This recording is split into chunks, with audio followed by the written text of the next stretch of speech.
दरबार की। नहीं आवाज आ रही, मजा नहीं आ रहा। बोलो श्री परमहंस दयाल जी महाराज की जय। बोलो श्री मंगली निवासी भगवान की जय।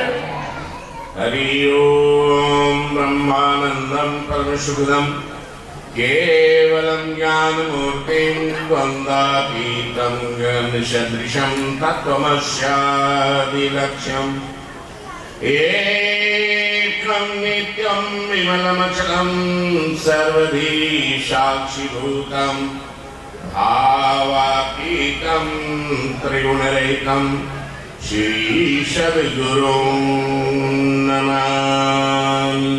श्री सद्गुरुं परम पूज्य प्रातः स्मरणीय घटघटवासी श्री सद्गुरुदेव भगवान जी के पावन चरणारविंद में उपस्थित मंचस्थ सभी संतजन, बंधुओं, माताओं, बहनों, आज हम सब आपको विदित है कि इसलिए यहाँ इकट्ठे हुए हैं। बसंत पंचमी का जो त्योहार मंगली दरबार में मनाया जाता है, वही त्योहार का एक दूसरा रूप यहाँ दिया जा रहा है। और महाराज जी अभी पूर्व वक्ता ने बताया, उनका तो नित्य ही अवतार होता है, कोई ऐसी बात नहीं। अवतार दो तरह के हैं, एक नित्य अवतार और एक निमित्त अवतार। निमित्त अवतार जैसे राम का हुआ, कृष्ण का हुआ, और नित्य अवतार के रूप में ऐसे संत जो तत्ववेता महापुरुष हुए, उनका नित्य ही पल पल में अवतार होता रहता है।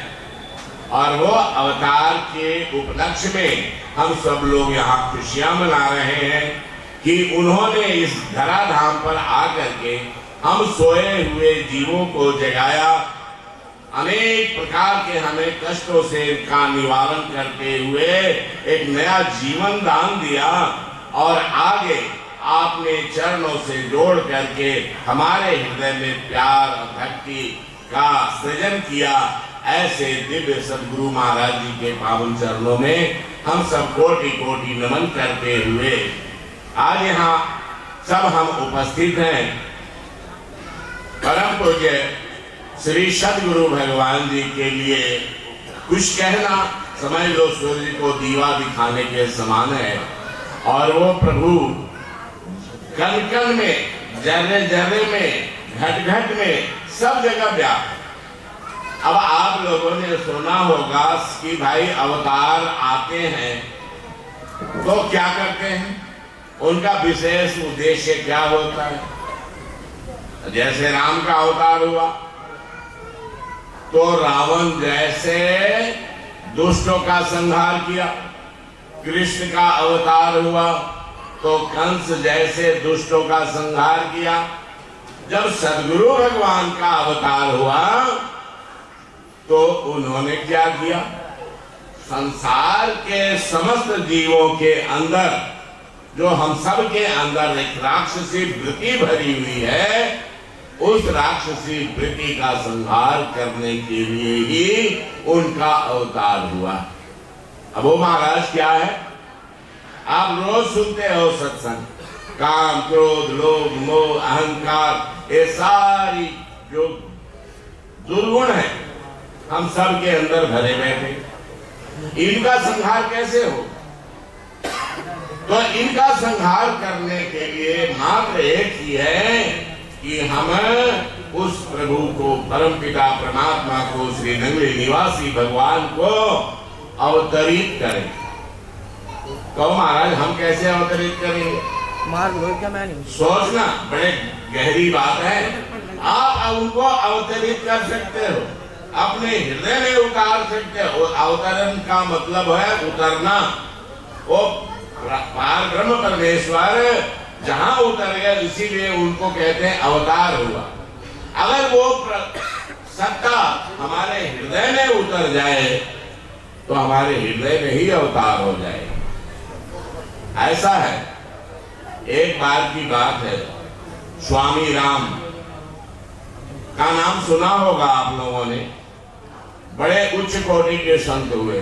वेदांत के प्रखर प्रवक्ता थे, वैसे व्यवहारिक जीवन में प्रोफेसर थे फिजिक्स के। जब उनके अंदर वैराग्य हुआ और कृष्ण प्रेम में वो विलीन हुए तो क्या करते थे? कहा, हे प्रभु, अब मुझे दुनिया से कुछ नहीं लेना, मुझे तो बस आपसे लेना है और आप मेरे हृदय में उतर जाओ। उतारने का तरीका बताना, उस परमात्मा को, उस नगरी निवासी भगवान को आप अपने हृदय में किस विधि से उतारेंगे? राम के, स्वामी राम के दृष्टांत के माध्यम से आप समझ सकते हो। वो रात को रोते थे और ऐसे रोते थे जैसे मां से बच्चा बिछुड़ जाता है। वो किसी की घर में मौत हो जाती है, उसके बाद लोग कैसे मातम मनाते हैं, छाती पीट पीट करके रोते हैं। और इतना ही नहीं, वो सिरहाने को अपने मुंह से ढक लेते थे, मुंह को सिरहाने से ढक लेते थे कि मेरी रोने की आवाज किसी और तक ना पहुंच जाए। और इस तरीके से नित्य ही उनका यह नियम बनता था। कभी आकाश की ओर देखें, कहा, ऐ कृष्ण तू भी काला, ए बादल भी काले, किस रूप में? इस बादलों के रूप में ही तू प्रकट हो जा। और रोज रोज ऐसा करना उनके हृदय को एकदम साफ कर दिया, पवित्र कर दिया। रामकृष्ण परमहंस कहते हैं कि बेटा, अगर अपने हृदय को धोना है तो आंसुओं से सबसे ज्यादा अच्छा और कोई चीज नहीं है, उसे बढ़िया कोई साबुन और पानी नहीं है जो तुम्हारे हृदय को धो दे।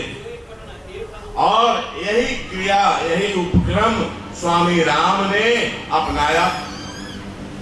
अवस्था एक दिन ऐसी बनी कि वो परम सत्ता प्रकट हो गया। क्या चला दिया? बंद कराओ दरवाजे से। बोलना हरिओम, हरिओम। ऐसा है, वो परम सत्ता कृष्ण प्रकट हो गए और स्वामी राम उनके चरणों में नतमस्तक होते हुए, दंडवत प्रणाम करते हुए कहने लगे, प्रभु आप प्रकट तो हुए, लेकिन इससे पहले मुझे बहुत तड़पाया। कहा, बेटा मैंने नहीं तड़पाया, तेरे अंदर के जो अवगुण थे, तेरे अंदर के जो दोष थे, जब तक वो न मिट जाते तब तक मैं कैसे आता। और उसको मिटाने में तेरे को इतनी देर लगी, जिसकी वजह से अब हृदय तेरा पाक हो गया, साफ हो गया।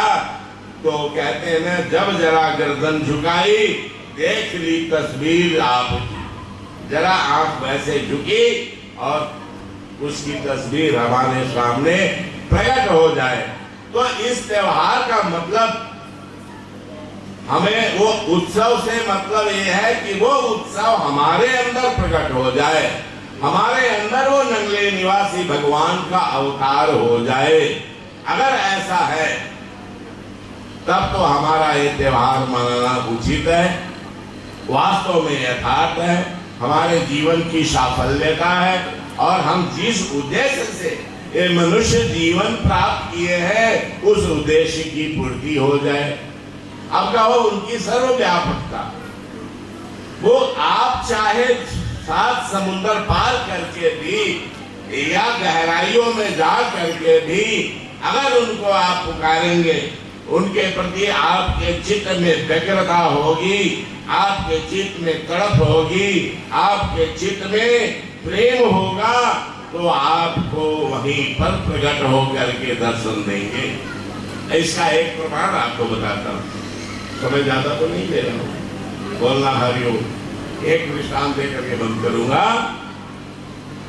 कहा, एक संत, वो तो ऐसे थे महापुरुष, जिस पर दृष्टि डाल देते थे उसका जो है जलवा कायम हो जाता था, समाधि लग जाती थी, समाधिस्थ हो जाते थे।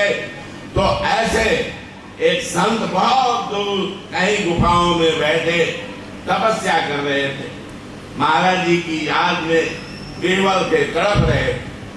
और उस संत की विशेषता क्या थी कि उनके कंदरा में, उनकी गुफा में वहां सांप भी घूमते रहते थे, बिच्छू भी घूमते रहते, लेकिन उन्हें कुछ नहीं कहते थे। एक गुदड़ी थी उनके पास, और उस गुदड़ी में सांप बिच्छू सब समाये रहते थे। इनको जब ठंड लगती थी उसी गुदड़ी को अपने ऊपर डाल देते। जब उनका अंतिम समय आने वाला हुआ तो उन्होंने गुरु महाराज को याद करा, कहा महाराज जी बड़ी जोर से प्यास लगी है। अब उस निर्जन जगह में वहां कोई व्यक्ति नहीं, कोई बात नहीं, अब वहां प्यास के लिए पानी किसे मांगे। बस इतना ख्याल करना था कि महाराज जी के पास जो निजी सेवादार थे उनको आदेश दिया पानी पिलाओ।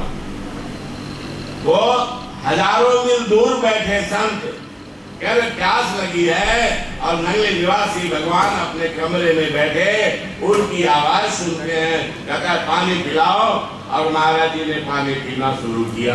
1 गिलास पिया, 2 गिलास पिया, कहा बस, कहा नहीं महाराज जी अभी और। फिर महाराज ने पिया, 3 गिलास पिया, 4 गिलास पिया। फिर संत की आवाज आई, बस महाराज जी बस। कहा बस, महाराज ने रोक दिया। अब इस रहस्य को, इस बात को समझने वाला कोई समझ सकता है। कहा महापुरुषों की बात कौन समझ सकता है। कहते हैं 12 साल रहो संत की टोली, तब समझोगे एक बोली। 12 वर्षों तक निरंतर उनकी सेवा में रहोगे तो कहीं जाकर के उनकी एक बात को आप समझ पाओगे। उसी क्षण महाराज जी ने 2-4 संतों को आदेश दिया, जहाँ अमुक जगह पे महात्मा तपस्या कर रहा है, गुफा में बैठा है और उसका शरीर पूरा हो गया, उसका शरीर लेके आओ। 4 महात्मा गए और अपना, उस जमाने में ना तो कोई मोटरसाइकिल होता था, ना कोई गाड़ी होती थी, वो अपना कांगा बूगी लेकर के और वहां गए। फिर उस संत को लाए, उनकी समाधि दी और उनका उद्धार किया। ऐसे ही सचमुच में अगर हम पर सद्गुरु भगवान का अवतरण दिवस मना रहे हैं तो हमें भी क्या करना चाहिए, उनको अपने हृदय में उतार लेना चाहिए, अपने हृदय में प्रकट कर लेना चाहिए। अगर ऐसा हम कर सके तो सचमुच में हम उनका वास्तविक जन्मदिन मनाने का अधिकारी बन गए, उनका अवतार दिवस मनाने के अधिकारी बन गए। इतने ही शब्दों के साथ वाणी को विराम देते हुए बोल जयकारा बोल मेरे श्री गुरु भगवान।